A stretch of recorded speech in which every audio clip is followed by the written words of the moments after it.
যতই রাজপ্রাসাদে থাকেন, কিন্তু যদি আপনজনদের থেকে দূরে থাকেন, ওই শান্তিটা কখনোই পাবেন না, যতই রাজার মতোই জীবনযাপন করেন। আসসালামু আলাইকুম।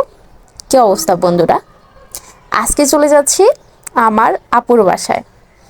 আপুর সাথে আমার দীর্ঘ 1 বছর পরে দেখা হতে যাচ্ছে। যেহেতু ভাইয়ার বিজনেসের কারণে আপু ঢাকাতেই থাকে ভাইয়ার সাথে, তো আপু ঈদের সময় বাড়িতে যায়, আর ঈদের সময় গেলেই আমার সাথে দেখা হয়। আর এদিকে আয়াজের বাবার অসুস্থতার কারণে যেহেতু আমাকে এখন ঢাকায় থাকতে হচ্ছে, সেই সুবিধার্থে আমিও চলে গেলাম আপুর বাসায়। আর আপুকে মানে যাবো এটাও শিওর বলি নাই, শুধু বলছি আমরা আসতে পারি, ঠিক না এখনো শিওর না হয়েও আমার আপু আমার পছন্দের সকল খাবার রান্না করেছে। মুরগির মাংস, গরুর মাংস, রোস্ট, পোলাও, তারপর হচ্ছে চুটকি, ডিম, তারপর মাছ, সে অনেক অনেক।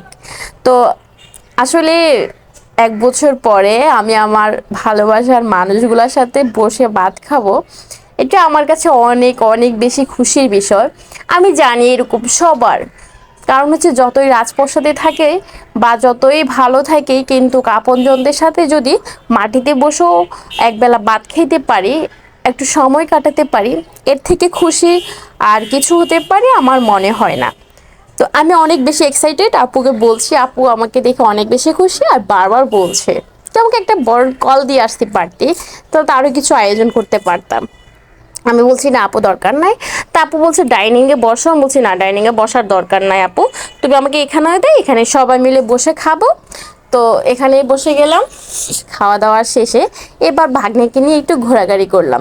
ভাগ্নি ওরকম ঢাকা শহরে যদিও থাকে, ছোট থেকে বড় হয়েছে, ওরকম কখনো বের হয় না, কারণ আপু কখনো ওরকম বের হয় না, এই জন্য ভাগ্নি আর কার সাথে বের হবে, তার বাবা তো বিজনেস নিয়ে অনেক বেশি ব্যস্ত থাকেন। এদিকে দেখেন ঢাকা শহরের এই রাস্তাটা দেখছি আর অনেক বেশি অনুভব করছি, এত বেশি ভালো লাগছে, অনেক বেশি এনজয় করছি। এদিকে কথা বলতে বলতে একটু চটপটি খেলাম, ফুচকা খেলাম, আর সব দিকে ঘুরে ফিরে একটু দেখলাম। দেখা শেষে এবার বলছি বাসায় চলো। বাসায় গিয়ে আবার আমাদের আম্মু আর ছোট্ট আম্মু ছোট্ট আব্বুকে নিয়ে বের হতে হবে।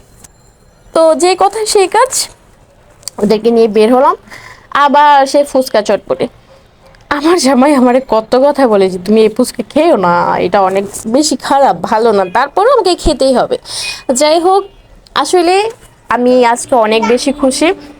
আর মেয়েদের আসলে বিয়ের পরে ওইরকম আপনজন, আত্মীয় স্বজন, ওরকম কারোর সাথে ওরকম সময় কাটানো হয় না। যদি কাটানো হয়, ওটা তাদের অনেক বেশি খুশির দিন, অনেক বেশি খুশির সময়।